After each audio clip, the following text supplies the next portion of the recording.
हर तरह से आधुनिकता का चोला ओढ़े कर्णपुर एक महानगर है। इसके रिहायशी इलाके सिविल लाइंस में चारों तरफ इमारतों से घिरे हुए हैं। अंग्रेजों का एक कब्रिस्तान है जो गोरा कब्रिस्तान के नाम से भी जाना जाता है। इसके एक तरफ शहर का बड़ा कॉलेज और उसका हॉस्टल, एक तरफ पुलिस लाइन और जेल, एक तरफ जिले का कोर्ट भी और पीछे गंगा घाट है। कॉलेज के आसपास के क्षेत्र से भी बच्चे पढ़ने आते हैं और हॉस्टल में रहते थे। शिवम और ऋषभ भी पास के गांव से उसी कॉलेज में पढ़ने आए थे। हॉस्टल में अपने कमरे में सामान सेट करके दोनों पलंग पर लेट गए। जल्दी ही नींद ने उन्हें आ घेरा। आंखें जब खुली उनकी तो देखा कि शाम ढल चुकी थी। उठकर उन्होंने कुछ खाने की सोची, लेकिन कुछ भी नहीं था। फिर दोनों बाहर निकले कुछ खाने के लिए।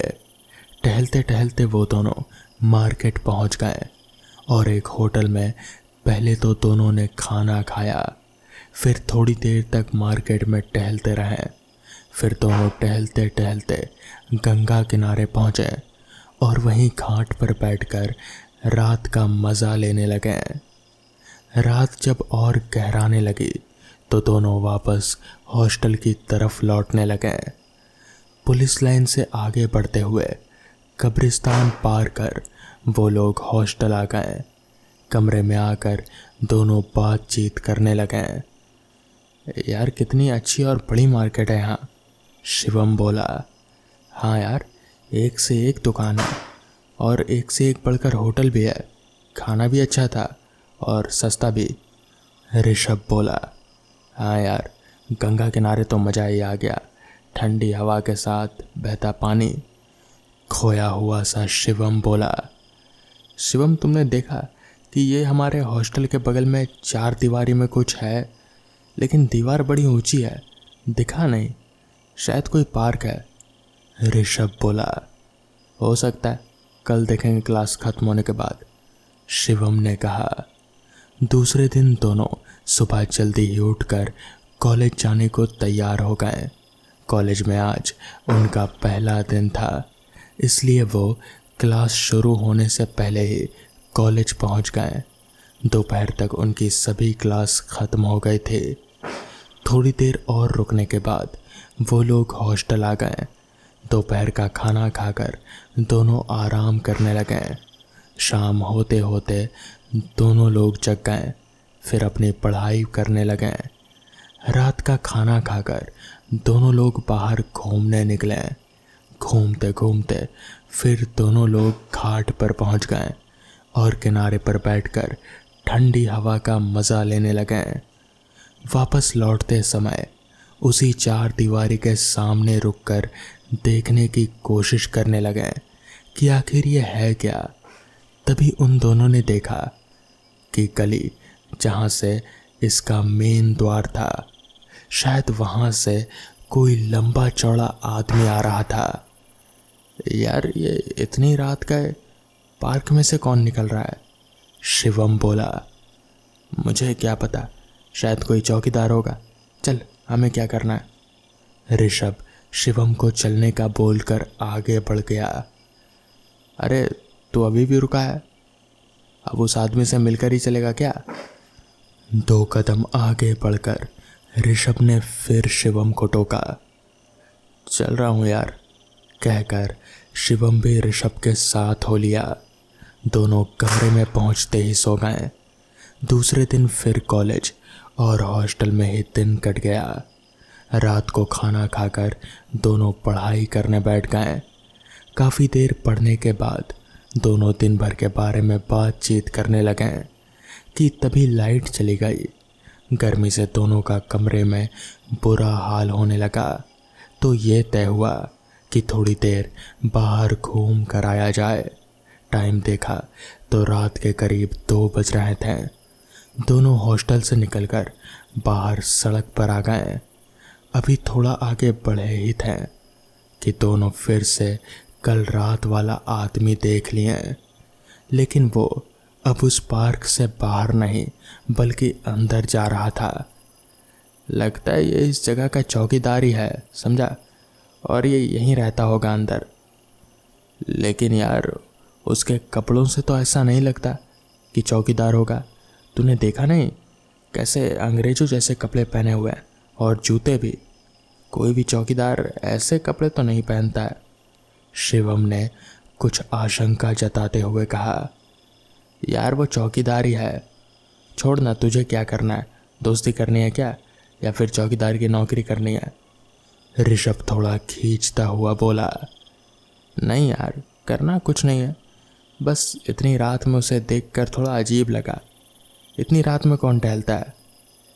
अरे भाई, गर्मी इतनी है, हो सकता है कि गर्मी की वजह से बाहर निकला हो हवा खाने के लिए हमारी ही तरह, ऋषभ बोला। शिवम ने हाँ में गर्दन हिलाई। तभी लाइट आ गई और दोनों वापस हॉस्टल लौट गए। ऐसे ही कॉलेज में बिजी होने की वजह से 3-4 दिन दोनों बाहर घूमने नहीं निकले। शनिवार को दोपहर में कॉलेज छूटते ही दोनों अपने गांव के लिए निकल गए। दूसरे दिन वापस लौटते लौटते आधी रात हो चुकी थी। दोनों जब पुलिस लाइन से आगे 4 दीवारी के पास पहुंचे तो उन्होंने देखा कि एक लड़की खड़ी हुई है उसी 4 दीवारी से सटकर। दोनों सोचने लगे कि आखिर इतनी रात में ये लड़की है कौन जो यहाँ इस तरीके से खड़ी है। उन्होंने देखा तो वो लड़की बहुत ही सुंदर थी। उसने एक लंबा फ्रॉक नुमा कपड़ा पहना हुआ था। उसे देखकर ही लग रहा था कि कोई अंग्रेज घर की लड़की है।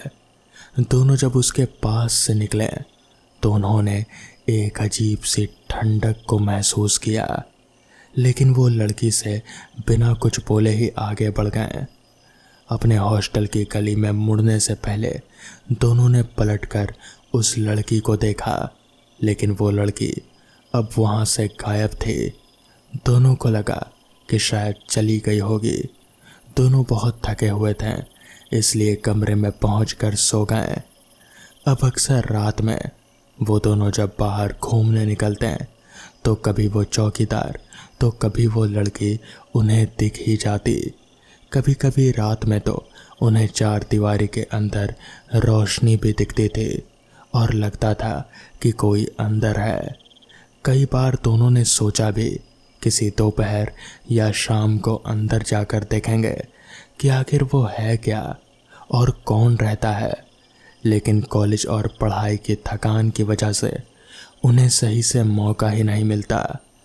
एक रात फिर वो दोनों घूमने निकले तो उन्होंने फिर उसी चौकीदार को देखा।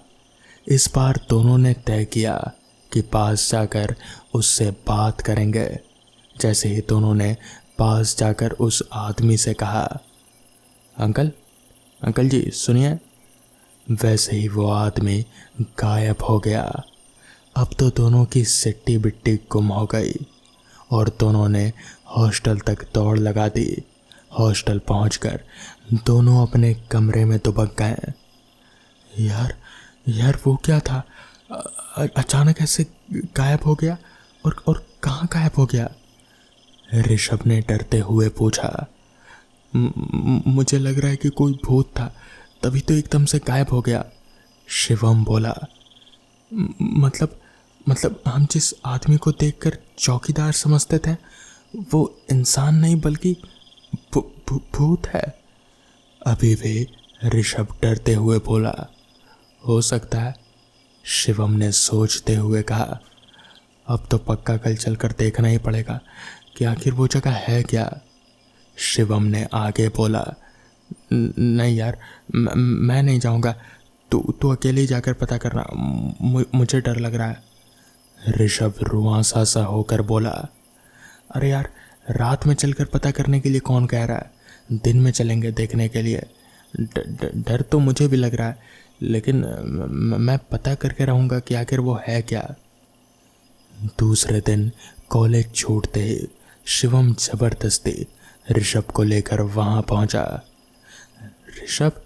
ऋषभ, देख यहाँ पर ये सब शिलालेख है, देख इस पर क्या लिखा है। शिवम बोला। शिलालेख पढ़कर शिवम बोला, यार ये तो कोई अंग्रेजों का कब्रिस्तान है जो 1750 में बना था और अब एक संरक्षित धरोहर है। क्या कब्रिस्तान है? मतलब हम कब्रिस्तान के बगल में रहते हैं और रोज इसी के सामने टहलते हैं? डरते डरते ऋषभ बोला, लेकिन यार यहाँ तो कभी कोई लाश को आते नहीं देखा हम लोगों ने। शिवम थोड़ा आश्चर्यचकित होते हुए बोला, चल इसके गेट पर चलकर देखते हैं, शायद कुछ पता चले। शिवम ऋषभ को खींचते हुए बोला। दोनों कब्रिस्तान के गेट पर पहुंचे तो उन्होंने देखा कि गेट पर भी एक बोर्ड लगा था जिस पर कब्रिस्तान खुलने का समय लिखा हुआ था, सुबह 10 से शाम 4 बजे। दोनों डरते डरते अंदर गए। देखा पूरे कब्रिस्तान में अलग अलग तरह की कब्र बनी हुई है। हर कब्र पर खूबसूरत चित्र या मूर्तियां बनी हुई है। पूरे कब्रिस्तान में एक खामोशी सी थी और उन दोनों के अलावा वहाँ और कोई नहीं था, लेकिन ऐसा लग रहा था कि वहाँ बहुत से लोग हैं। डर के मारे दोनों वापस बाहर निकलने लगे तो एक कब्र के पास एक बुजुर्ग को देखा। शिवम ने पास जाकर उस बुजुर्ग से कब्रिस्तान के बारे में पूछा, बाबा ये कब्रिस्तान में किसी को दफनाते नहीं है क्या? नहीं बेटा, इस कब्रिस्तान में सिर्फ अंग्रेजों की ही कब्र है और सरकार की मनाही की वजह से किसी भारतीय को इसमें नहीं दफनाया जाता। आज़ादी के 1 साल बाद से लेकर आज तक कोई भी नहीं दफनाया गया। वैसे भी 800 कब्र के बाद अब यहाँ जगह भी कहाँ है किसी को दफनाने की। इसी वजह से इसे सरकार ने अपनी धरोहर के रूप में शामिल कर लिया है और जो भी टूरिस्ट आते हैं उनके लिए ये खुला रहता है। उस बुजुर्ग ने बताया, बाबा क्या यहाँ भूत प्रेत भी रहते हैं? हमने रात में कई बार सूट बूट पहने एक आदमी को देखा जो अंग्रेज सा दिखता है, और कई बार तो एक अंग्रेज लड़की को भी देखा है इसी 4 दीवारी के आसपास। कई बार इस कब्रिस्तान के अंदर से रोशनी भी आते देखा है, लगता है जैसे कोई अंदर रहता है। शिवम ने कहा, बाबा कल जब हमने उस अंग्रेज से दिखने वाले आदमी को अंकल कहकर पुकारा तो वो गायब हो गया। ऋषभ अपनी बड़ी बड़ी आंखें कर कर बोला, बेटा मैं यहाँ रहता तो हूँ लेकिन मैंने खुद तो कभी नहीं देखा, लेकिन कुछ दिन कभी कभी कब्रिस्तान के अंदर से बहुत लोगों के होने का एहसास होता है मुझे। यहाँ आसपास के रहने वाले लोगों ने कई बार कब्रिस्तान के अंदर आत्माओं को देखने की बात कही है और बताया है कि रात में एक अंग्रेज़ लड़की बस यहीं कब्रिस्तान के आसपास ही दिखती है और अक्सर रात के 2 बजे के आसपास वो अंग्रेज़ दिखती है और उसे टोके जाने पर जैसे गायब हो जाती है। वो आदमी भी ऐसा ही करता है, लेकिन किसी का कभी कोई वो लोग नुकसान नहीं करते हैं। वो एक अंग्रेज गवर्नर की आत्मा है जिसको आज़ादी के संग्राम में क्रांतिकारियों ने मार डाला था। उस बुजुर्ग ने बताया, ऐसा कैसे हो सकता है बाबा कि आपने कभी उस अंग्रेज़ लड़की और उस अंग्रेज़ आदमी को नहीं देखा? शिवम आश्चर्य से बोला, जबकि आप तो यहीं रहते हैं। वो इसलिए बेटा कि मैं बस दिन भर में ही यहीं रहता हूँ और रात को यहाँ सो जाता हूँ। कहते हुए उस बुजुर्ग ने बगल वाली कब्र की तरफ इशारा किया और उन दोनों ने जब कब्र को देखा तो दोनों डरकर बुजुर्ग की तरफ मुड़े, लेकिन वहाँ वो अब था ही नहीं। दोनों वहाँ से सिर पर पैर रखकर भागे। वो कब्र लेफ्टिनेंट कर्नल स्टीफन की थी और उस कब्र पर उसी बुजुर्ग की मूर्ति बनी हुई थी जो ऋषभ और शिवम से बात कर रहा था। उसकी मृत्यु सन 1750 में लिखी हुई थी। वो कब्र उसी के नाम और उसकी मृत्यु के बाद ही बनी थी और पहली कब्र भी उस कब्रिस्तान में उसी की थी। तो दोस्तों, ये थी आज की पहली कहानी। तो चलिए बढ़ते हैं आज की दूसरी कहानी की ओर। मनोहर पुलिस को दहलीज पर रोके खड़ा घूर रहा था। वो गुस्से से बोला, इसका क्या मतलब इंस्पेक्टर कामत? आप तो बेवजह मेरे घर में घुस रहे हैं और हम पर ऐसा आरोप लगा रहे हैं। इंस्पेक्टर कामत के चेहरे पर वही सर्द भाव बने रहे। वो बोले, मेरे पास वारंट है आपके घर की तलाशी की, ये लीजिए। कामत ने वारंट मनोहर को थमा दिया और कहा, इसलिए अच्छा होगा कि आप हमारा रास्ता ना रोकें और हमें जांच करने दें, नहीं तो आपके ऊपर भी कार्रवाई हो सकती है। वारंट देख मनोहर की शक्ल से हवाइयाँ उड़ गई।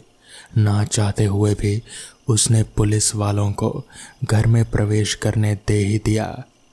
इंस्पेक्टर कामत के भीतर आते ही मनोहर चिल्लाकर बोला, पर इंस्पेक्टर, आप एक बच्चे की बात पर इतना भरोसा क्यों कर रहे हैं?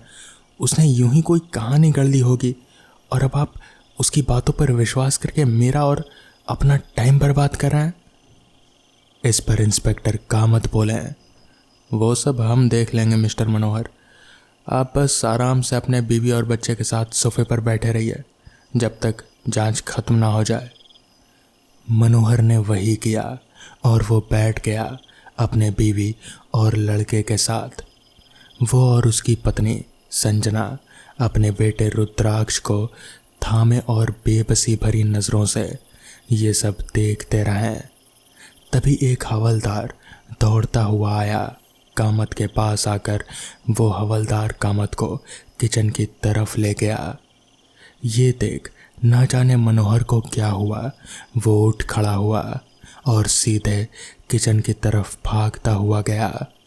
वो इंस्पेक्टर कामत और उस हवलदार से पहले ही किचन में दाखिल हो गया और उसने फौरन ही एक बड़े से किचन नाइफ को उठाकर कामत की तरफ करते हुए कहा, इंस्पेक्टर, एक कदम भी आगे मत बढ़ाना, अभी निकल जाओ मेरे घर से, वरना। इतना कहकर उसने कामत की तरफ से वो चाकू हटाकर अपने गले पर रख लिया और कुर्राते हुए बोला, वरना मैं खुद की जान ले लूँगा। इस समय तक बाकी पुलिसकर्मी भी किचन के बाहर जमा हो चुके थे।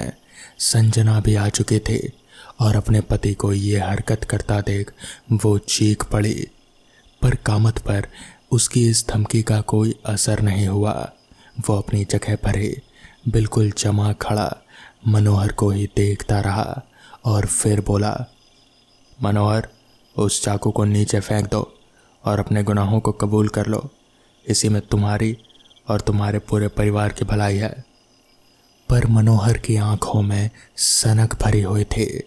उस पर इस चेतावनी का कोई असर नहीं हुआ। वो कामत की बात का जवाब देने ही वाला था कि तभी किचन में कहीं से एक आवाज़ आई जिसने मनोहर का ध्यान भटका दिया और तभी कामत ने फुर्ती दिखाते हुए मनोहर के हाथ से उसका चाकू उछाल दिया और उसे दबोच लिया।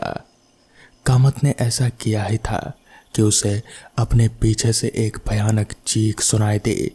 कामत ने पलट कर देखा तो पाया कि संजना पागलों की तरह एक फूलदान लिए उसकी तरफ ही आ रही थी, पुलिसकर्मियों को धकेलते हुए।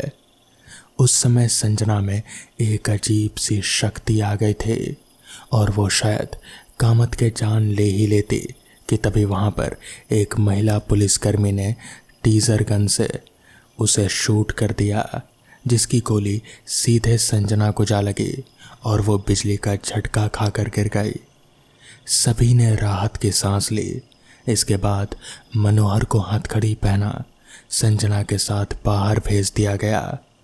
उस हवलदार ने कामत को अपनी खोज के बारे में बताया, जो कि था एक गुप्त तहखाना किचन के नीचे। कारपेट को हटाने पर पुलिस को वो तहखाना दिख गया और उसका द्वार खोलते हुए वो अंदर घुस गए। तहखाने में काफ़ी अंधेरा था तो पुलिस ने टॉर्च जला ली और जो अंदर देखा उसे देखकर वो बुरी तरह से चौंक उठे। उस तहखाने में एक वृद्ध महिला थी, जंजीरों से बंधी हुई, जो कि काफ़ी कमज़ोर लग रहे थे। पुलिस वालों को देखकर वो कुछ बोलने लगे, पर कमजोरी की वजह से ज़्यादा ज़ोर से बोल नहीं पाई। वो रहस्यमयी आवाज़ शायद इन्हीं की थी। उनकी हालत देखकर साफ पता चल रहा था कि वो बहुत बुरी हालत में है और उन्हें फ़ौरन ही मेडिकल सहायता की ज़रूरत है। कामत ने पहले ही एक एम्बुलेंस बुला ली थी और उन महिला को फ़ौरन अस्पताल पहुंचा दिया गया। ये केस देखते ही देखते सभी की चर्चा का विषय बन गया, क्योंकि ये काफ़ी भयानक मामला था। मनोहर और संजना काफ़ी लालची लोग थे। उन्हें मनोहर के मामा सेठ धनपत लाल से जायदाद के बारे में काफ़ी कुछ मिला, पर उससे वो लोग संतुष्ट नहीं थे। उन्हें और लालच था, उन्हें और धन चाहिए था। सो उन्होंने धनपत लाल और उनकी पत्नी भावना का अपहरण कर लिया। मनोहर और संजना ने बड़ी ही प्लानिंग करी थी और उन्होंने आसानी से इन दोनों की गुमशुदगी को कार दुर्घटना में हुई मौत से तब्दील कर दिया। अपने इस प्लान के लिए उन्होंने 2 अनजान लोगों की जान ले ली और फिर धनपत लाल की कार में और उन दोनों की लाश को कार में डालकर कार को आग लगा दी। लाश इतने जल गए थे कि उन्हें पहचान पाना नामुमकिन हो गया था और बस धनपत लाल की घड़ी और भावना की अंगूठी के आधार पर ही उन दोनों लाशों की पहचान हुई थी। वहीं दूसरी ओर मनोहर और संजना छुपकर धनपत लाल और भावना को अपने घर ले आए और तहखाने में उन्हें बंद कर दिया। एक तांत्रिक ने उन्हें बताया था कि धनपत लाल और भावना देवी पर कुबेर और माता लक्ष्मी का आशीर्वाद था, जिस वजह से अगर उनकी बलि चढ़ाई जाए तो उसके फलस्वरूप मनोहर और संजना पर धन की वर्षा होगी। इसलिए उन्होंने तांत्रिक के कहे अनुसार खास तारीख पर धनपत लाल की बलि चढ़ा दी।